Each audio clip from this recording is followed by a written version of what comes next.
What's going on, folks? Ted from NerdImmersion here, and I'm excited to kick off something a little bit different, as you can kind of see from what's on screen. So this is the first State of the Game for D&D for 2026. First being the operative word here, as there's going to be more of these going forward throughout the year, and I'm honored to be the one hosting the first one. So we're going to go around and I'm going to have everybody introduce themselves so you can get to know who's here on our panel. But there's two things I wanted to touch on first. One, I appreciate that Wizards has decided to reach out and work with the community, in this instance, me. I'm hosting and putting together this State of the Game. And two, as we said already, this is the first State of the Game. So we're only human here. Bear with us. There may be some hiccups and things we have to deal with, but we'll evolve and get better as time goes on. So let's go around and have everybody introduce themselves, tell us about who you are, what your kind of role is at Wizards, how long you've been there, and things like that. Greg, I will start with you. Thanks, Ted. I'm Greg Bilsland, the executive producer for D&D Core TRPG, and recently came back to Wizards about a year ago. Started my career really at Wizards as an editor back in 2007. Left for a bit of a stint, but I've been with it all along, and I'm really happy to be back and joining you and all the other fine folks here. Awesome. Kara, how about you? Hi, I'm Kara Kenna. I'm a franchise creative director for D&D. My team oversees the kind of top-line creative story for all of the D&D verticals across the franchise. So that's TRPG, entertainment, video games, physical products, stuff like that. I've been at Wizards for 5 years and in my current role for about 6 months. Awesome. Justice, we'll go to you next. Hi, my name is Justice Arman. I'm the game design director for the D&D TRPG. Hopefully, I think Ted, probably your followers will get what game design for D&D is. But anytime you're rolling a die or reading one of our TRPG books, chances are our Justice wrote it. Part Every word. But I steward the team and the game forward. And I've been at Wizards over 4 years and in this role for a few months now. Awesome. And last but not least, Josh. Hey everybody, my name's Josh Herman. I'm the head of art and also the head of world building for D&D. That's basically all the pictures, illustrations, concept art that you all see in the books, and that includes like the graphic design and the art commissioning, so kind of a whole package of how the art is created. And I've been at Wizards for about almost 4 years and kind of in a similar role, but this role specifically for about a year. Awesome.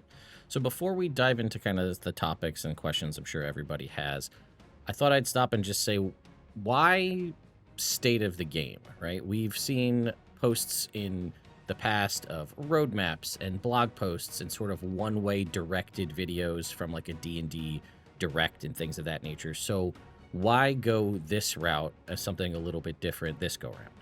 I can take that one. One of the big priorities for us is engaging the community. That's why we're here with you, Ted. But also, I think there has been there's an opportunity that we have to have much more of a dialogue and showing kind of holistically how we're thinking about D&D as a game, as a franchise, and the fact that we have so many different disciplines and groups represented here is sort of representative of how we want to show the community what we're working on as a whole. Awesome.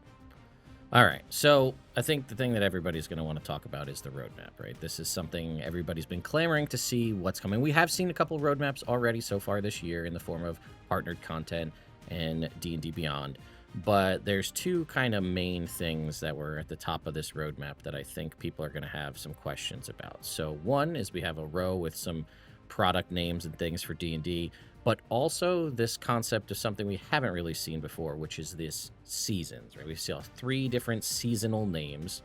So I guess to start with that, what is a season in terms of Dungeons & Dragons? What does that look like? What does that mean? I guess that's probably another one for you, Greg. Seasons as a whole is really just a way of thinking about our products on kind of a franchise or a holistic level, which is to say it's a period of time during which we're going to be releasing a steady cadence of products across our licensed consumer products, on TRPG, Yeah, exactly. I think rather than releasing one book and having it be just that one-time awesome moment, we're looking at having a full window where fans and community can engage with that world in a lot of different ways. TRPG content, physical and digital, lifestyle and apparel, tabletop accessories, community engagement, marketing. Like it'll be a whole event that lasts for a period of time rather than a single activation. One of the things I'm excited about for seasonality is, in one of our leadership on sites, we asked a question like, what is a D&D fan? And we kind of started at one point and arrived where we would ask questions of like, somebody who has played Baldur's Gate 3 as a fan, somebody who has rolled a D20 as a fan, somebody who's never rolled a D20 but loves a D&D movie. My niece has watched it like 70 times. She's a D&D fan. And so with seasonality, we can support fans across the spectrum. And so getting all of these new perspectives, getting these new team members who can speak to different kind of segments of what a D&D fan can be is just awesome. It's a different kind of adventures Avengers at a team level. And I guess adventures too, right? We're forming parties based on capabilities and different classes. There's obviously been a larger focus, I feel like, to some degree on getting a bunch of new folks into the game. And it seems like, the concept of seasonality, you can kind of go into, we have a season and it's almost like a fresh start. You're coming in, you've got, okay, this is what we're going to focus on for right now. And then obviously this can bring in, if we're bringing in Ravenloft here, veteran fans of this, but this is also a great segue for brand new players. But it's a way to sort of marry that up where you're bringing and focusing on teaching new players what's going on and bringing them into a world they may not have seen before, but then while also kind of honoring the veterans and the fans who've been playing in these worlds for a long time. And I think that actually is a really kind of brilliant design point from the seasonality, because also maybe if kind of the spooky stuff isn't your thing, we've got another season coming right around the corner, not that far away, where you can just say, hey, you know what, maybe magic is more what you're into, and we've got something set up for you just around the corner.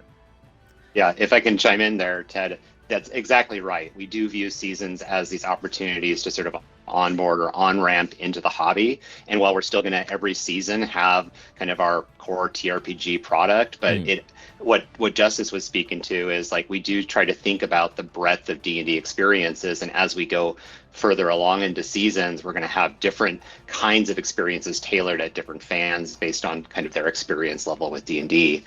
The other piece of it is we're bringing back D&D Encounters, which was a program that was very successful at onboarding people through stores, and people are going to be able to play that both in store with Ravenloft. We're going to have a celebration launch event in which everybody can kind of come and play these like interactive table experiences, or you can play it at home, which is a big change from kind of what D&D Encounters did in the past. And for stores participating, they're going to have rewards for DMs and players who participate in that program. And would this also be something that would be at conventions as well, or is this a separate thing from sort of the larger convention organized play?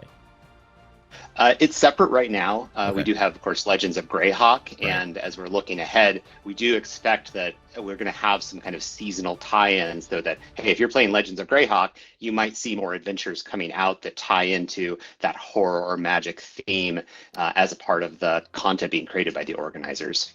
All right. So these seasons is obviously a larger focus. Just to talk about it, do we have I guess a time frame, maybe even if it's just like a ballpark on what a season is time frame wise? So if it's just like, is it a quarter? Is it, kind of when it feels right to end it? I don't, just so people can plan around when the next season's going to start. Yeah, they're typically going to be in kind of that 4-month time frame. This year, I think the seasons are more like 3 months. And as we kind of get further out and plan further ahead, there might be some variability just based on sort of when products ship and when the availability is, what our design resources are to support those. But yeah, I'd say like 3 to 6 months, with 4 months being the sweet spot. Okay. You know what? While I mentioned it, it came up, I heard it a couple times, and I feel like I can't leave the franchise model alone. I know it was mentioned, and everybody I hear this franchise model, and it sounds like the seasonal model is sort of a morph or a shift of that. But can we just very quickly touch on what the franchise model is to just maybe clear the air on that for some folks out there? Yeah, I see the seasonal model as an evolution, kind of an add-on to the franchise model rather than a change from it. It's really exciting the way we're working now, where all of the teams are working together and thinking of D&D as an overall brand, where video games, TRPG, entertainment, lifestyle are all talking to each other and working together to make D&D more unified, from a fan experience and even just like from a kind of behind the door how we're working together. Yeah, the world building stuff is really cool too, because like historically, like we had concept artists who really worked on the game books, but now like Josh's team creates these incredible resources that are shared, not only with the people that we had in our organization before, but also the departments that when Dan came in brought in, and share more widely, so that like kind of the brand as a whole gets to be in lockstep in a way where we're working together with folks that maybe it felt like they were a little across the pond, and now they're working alongside us. To that point, right, we were talking about kind of visiting these different worlds and the world building concept behind it, right? Where obviously we've seen a big focus on obviously the Forgotten Realms, but we've seen more dips into Eberron lately, and obviously now we're talking about Ravenloft. So when it comes to choosing, there's a whole breadth of different campaigns and worlds to visit in the space of Dungeons and Dragons. So when you decide to go back, like, what does the process look like? Has it been too much focus on this, or we haven't gone to this area for a while? So is there, what does that process look like for you're coming up with that decision for where to go next? It's a combination of market research and thoughtful business, and then also really looking at creative opportunity of how we think we can grow and stretch and engage with those worlds in new and interesting ways. We kind of really love building on the beautiful worlds that have been established and how can they continue to grow and evolve. And I think it's kind of a fun challenge for us all to take on together. I'll just add that, when we look out, sometimes on a 5-year horizon, we're looking at how frequently we revisit our worlds, what are the different genres and thematics that we're employing, so that we do have some thematic difference from season to season or product to product. Not every season is going to be for everybody, as you kind of were alluding with horror, but we want to make sure that when we look at this holistically across multiple years, that we are recognizing that, hey, regardless of what type of genre or theme you're interested in, there is going to be something on that roadmap that is for you, and you're going to be super excited about it. Yeah, so it sounds like Season of the Marshall characters may not be a bad idea for the future then. I'm going to write that down. Yeah. Well, Greg, you touched on it briefly, and I just, maybe we can just high level here, but talked about the time frame it takes to kind of conceptualize one of these things to before we get it into, goes through playtesting. We'll come back and talk about that in a little bit, but the time frame it takes from when you guys come up with a concept, like, oh, hey, it'd be cool if we did, let's say, Ravenloft or whatever it might be. It has to, I'm sure, go through a bunch of different iterations, from art to design to what other kind of products are going to coincide, especially now with this seasonality kind of model here. What does that time frame look like from sort of concept to print book in hand? I'll at least speak to the high level part of it, but then I'll hand it to Josh, because I think a big piece of this is that lead in. It is sometimes a 3-year process in terms of identifying it. We do a lot of research around, asking customers and using consumer insights to understand where there's opportunity and demand. Kind of assessing, the business opportunity, business hack Greg, right. in terms of like, is this going to be able to be commensurate with like the other big seasons or settings that we've done in the past? That all is, several months, 3 years ahead of time. And then, our product roadmap and world building is a whole separate process. I'll let Josh speak a little bit to what that process looks like. Yeah, it is about, on the long end, it's about 3 years, right? Okay. So it takes like, what are we planning? What are we thinking about? What are the futures? And I think to talk seasons in that way real quick, it's to use seasons of the earth. Like each season has a flavor, it has a texture, it has a thing, right? And so one of the things that we want to think about in our seasons is how those change and how the players get to experience them similarly, right? And so when we think about that from the world building perspective, what we're thinking about at that 3-year beginning point is, we start talking with, with all of the members here about what are we trying to accomplish in the next season? What do we want to see? What do we want to feel from a gameplay perspective? Where's the best place to go to experience that? If that's a different setting, if that's within a setting, if that's, is it Eberron? Is it Ravenloft? Is it Forgotten Realms? Is it a place within one of those places? And then that's really where we get to spend a lot of time exploring. And we spend a lot of time talking with the game design team, with the franchise team, and with everybody trying to kind of dig deep from lore. If we want to pull out something that's been gone for a long time, if we want to revisit a place that's new and interesting, so that's kind of the way that we approach it. And as we go through that experimentation, a lot of it is kind of organic, where we're finding what's the fun part of the game, or the fun part of the world is. And we'll start with a high level goal, but at the end, it takes a lot of collaboration and a lot of work between the teams to basically spend the time. I think a lot of it is spending time. Like, a creative can't really be, it can be boxed in a time to make something, but I think sometimes it just needs to be found in a way. And so that's a lot of what we do up in the world building side. And then what that does is it helps kick off the products itself. So once we do a world building push, maybe we're working on a setting, we do a lot of concept art, we do a lot of development, visual development, narrative development, character development, and we'll basically create a package or a guide that will be handed out to the teams, and it's all collaborative as we go through. So everybody kind of gets this document and kind of like a guide that helps us all move on to where it's going to go, and it helps everybody have an idea of, like, this is what we talked about and this is where we all want to go. And then it helps everybody kind of have that as a reference point, not just for the game, but also the franchise as a whole.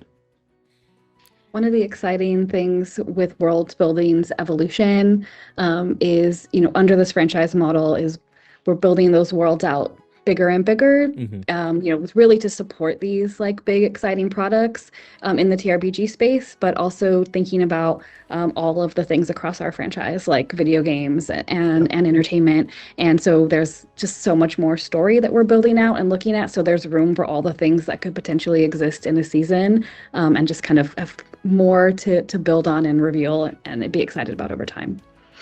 Yeah, we all talk very often. We sit next to each other in the office, and when it comes to planning these things, we talk about the different needs that we have for our disciplines, for what we're where we're wanting to go, and like what Kara and Josh said, the game, we think about meeting players where they're at, but we should really think about D&D as meeting fans where they're at. And I think that's it.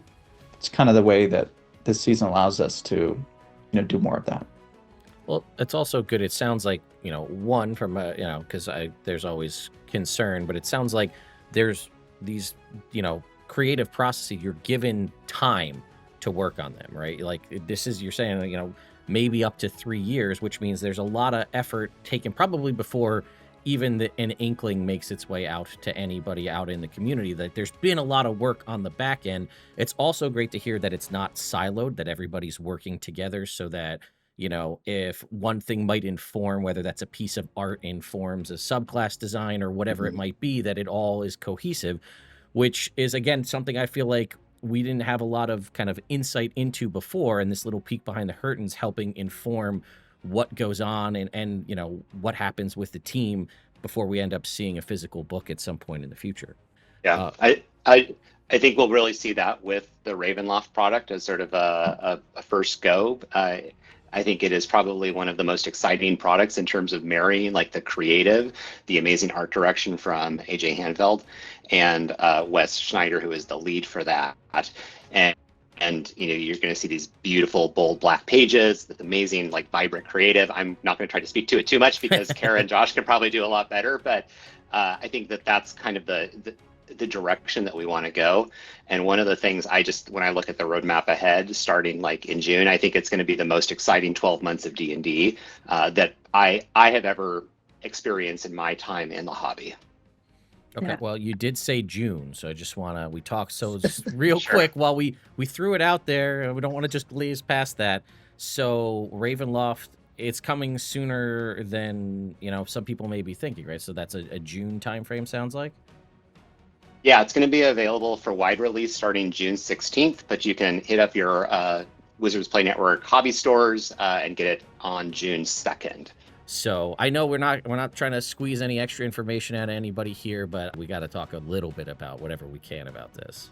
I know I'm personally really excited about this one. Ravenloft is one of my personal favorite settings, so I'm really glad that we're visiting it with the new rule set and kind of just a new, exciting look and feel that I think the fans are really going to love. What other kind of products maybe could we see alongside the release of Ravenloft coming up here in a little while? Yeah, I'll take this one, Ted. So with Ravenloft, we're going to have, I think, close to like 20 different products across both our first party, the stuff we make, and our third party, the like licensed products. But what we are actually producing is kind of a constellation of products, which includes not just like the TRPG book, which is a 288-page book detailing Ravenloft, but also a map pack that has all kind of horrific scenes for you to set your campaigns in. A Taroka deck, which has a whole new creative. I'll let Kara speak a little bit more to that, as well as a DM screen that has this like cool kind of reflective coating on it. I think it's one of the coolest DM screens we've done. Okay. So that's kind of an example of how we're going to be taking Seasons and manifesting it in our different products. We really took a bold creative approach to Ravenloft this go around. It's the gothic vampire fantasy that you know and love, but with reimagined through a more psychological A24 Blumhouse horror lens, kind of casting everything in a new light. And I'm very excited to see fans' reaction to the new art and graphic design and just overall approach. I'm so excited for fans to see this. I feel like I'm so proud of all of our teams who worked on this because they do feel like it's an incredibly immersive experience where all aspects of the creative are coming together in a really fun way. And yeah, I've gotten to see some early print tests and I'm very excited. Yeah. So I know we talked a little bit here. We mentioned art, and Josh, I think you and I have spoken in the past, but it seems like there's been one of the things I see constantly across the board is with the 2024 sort of revision is a big focus on art and how much quality art is where, it's every subclass has a piece of art and all this cool stuff. So how much in the process of developing when you're all working together does the art inform the sort of path forward, or is it more like the world and maybe the mechanics are imparting onto the art, or is it sort of a mix of both? I'd say it's a mix of both. I think, we're starting from, I think what you referenced with like the 24 and onwards is realizing that art is a way to get players to engage, right? Like people like looking at pictures. I like looking at pictures. So there's people who are going to be rules heavy and they're going to want to focus on that. That's great. But there's going to be people who, like a lot of my friends coming from concept art and creature design, like they bought the monster manuals just for the pictures. Like they didn't even know how to play the game, but they got interested in D&D, became D&D fans because they liked all the weird monsters, right? So that's just, I think, a small example of how when we create these projects now that we try to bring art in a way that it can help people either understand, like almost as an accessibility entrance level. So the art for the subclasses helps explain what that type of subclass and play style is. We're doing sort of not necessarily infographic, but like informational types of art that help people understand the game concepts better. If we want to show a world, we want to show, a lot of the times now we're showing places instead of telling about them, and I think that's a way to kind of expand the world without having to without not so much without having to write so much text, but it's a different way to get people in. And I think it's also helpful for DMs. I think it's helpful for players to project themselves into those places. So in general, I think as we're approaching art, it's really just about wherever it's appropriate. And I think probably what you're seeing is that we're finding that it's appropriate a lot more places than, and we're also investing in it a lot more. We get to work with a lot of artists, and, to call back to the world building thing at the beginning of that, we start thinking about what an interesting image for a chapter or a book cover will be at that time. You know, we're interested in like, because we're really immersed in it, and the art team, the world building team, work with the game design team throughout, and so we're pretty in it, like the whole project. And so we're thinking all the way from the beginning of like, this thing is really interesting and we're discovering this really early. How can we show this? How can we tell this? How can we expand this on the world? How can we bring players in? I think is really what it comes down to. I love it. I mean, I think it's great that we're also supporting artists in that way. I think that we work with an incredible amount of artists, and I think it's just, you know, it feels really great to be able to support artists at this time while there's so much going on, and like it just brings players in at the same time. So I feel like it's just a win-win. I love it. I think didn't you say that your son loves anything with a sword? Anything with a I think sword. the fighter, right? The Mhm. the Psy warrior, with the sword. And he said he points Mhm. at it and he says, "I want to play that." Yeah. You know, even when we're just talking about the game, like the game it's a storytelling engine, right? D&D is about Mhm. it's about telling stories. It's about collaboration, right? So, and you know, the text and the art together create that story. Like Yeah. I'm sure we could do a D&D product that had no art in it. I don't think people would like it anywhere near as much as what we put out these days.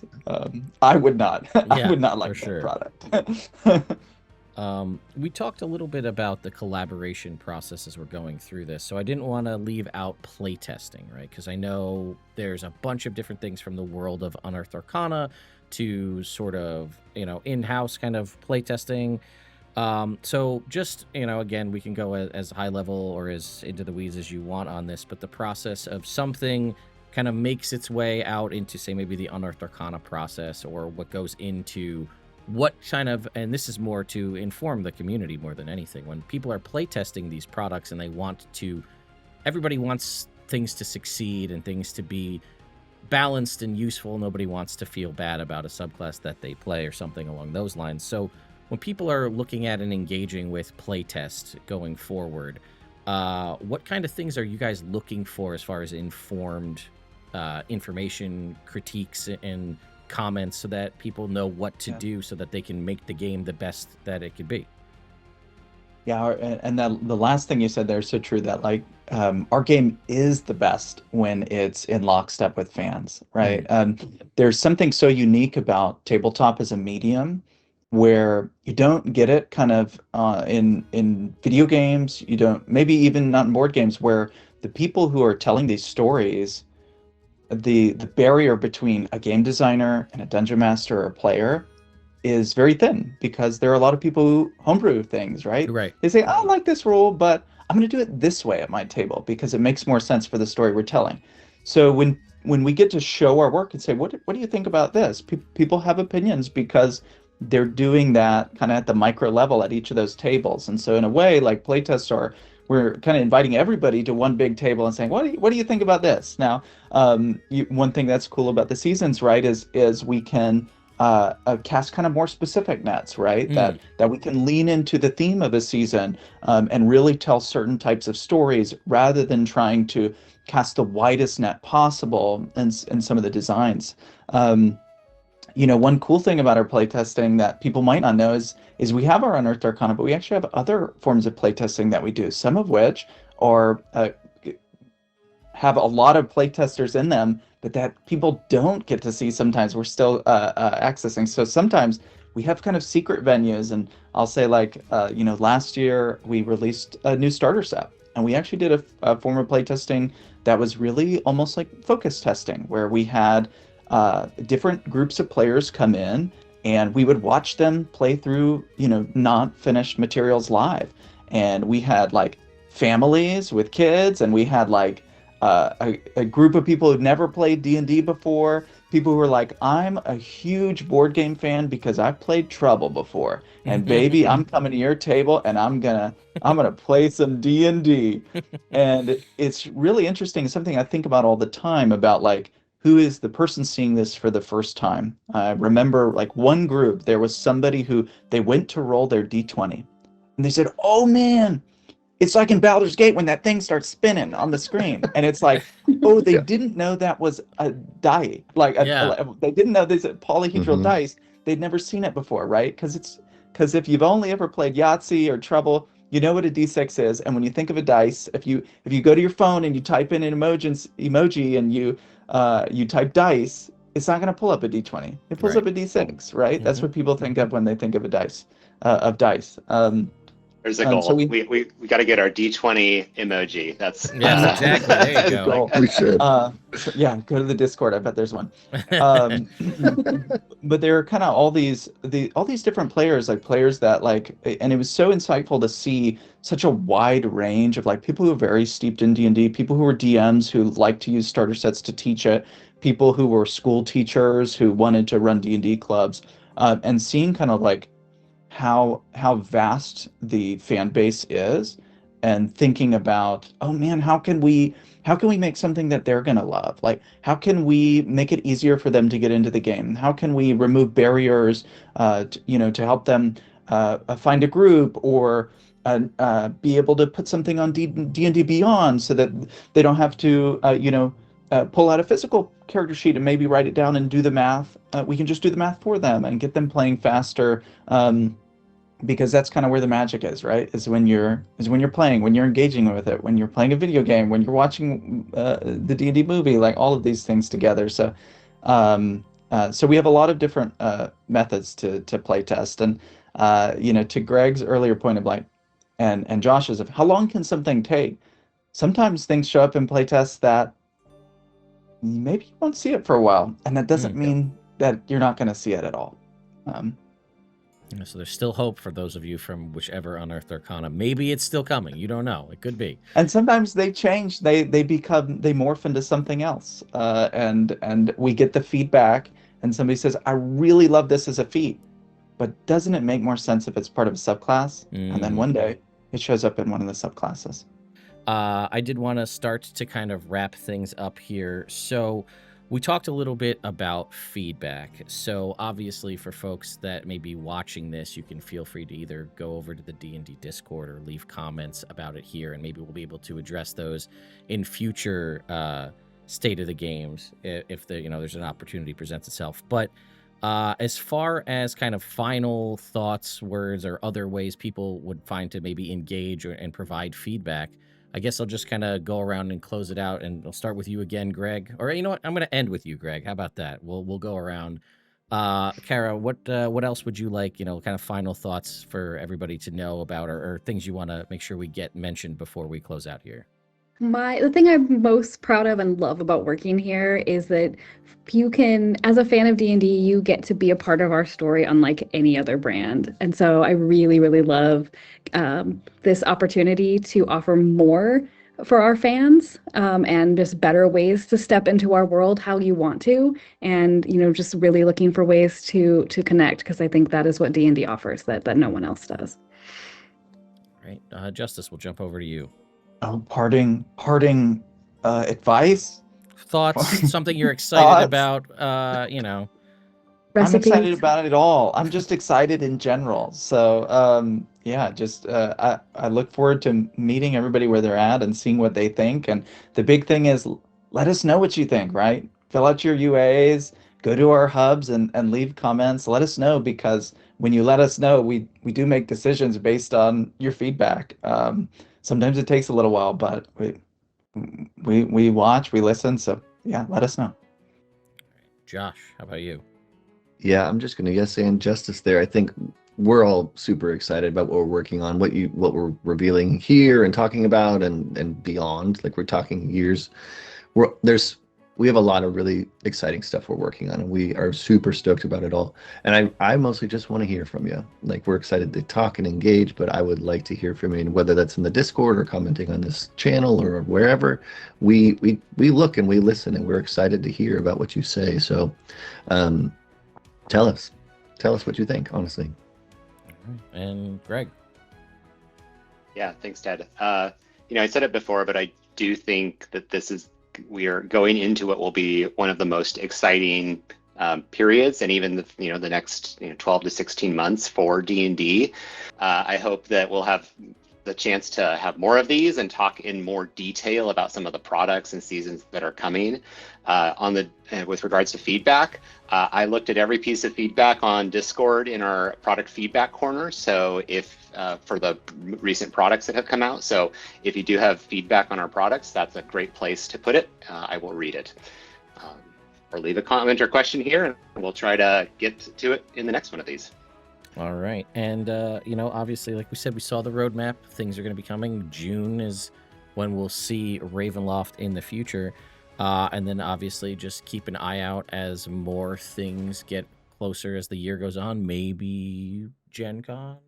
See if we hear something over there. It's always a good place for maybe announcements from Wizards of the Coast. But, yeah, I just wanted to once again thank everybody for their time for coming out here to chat with me. And then again, for the concept of taking the time to kind of meet the community where it's at and engage with us in this way, rather than just us watching kind of a promo video that talks about it. We can actually have a dialogue. And I just really appreciate it. So we will hopefully talk to you again at some point in the future at the next State of the Game.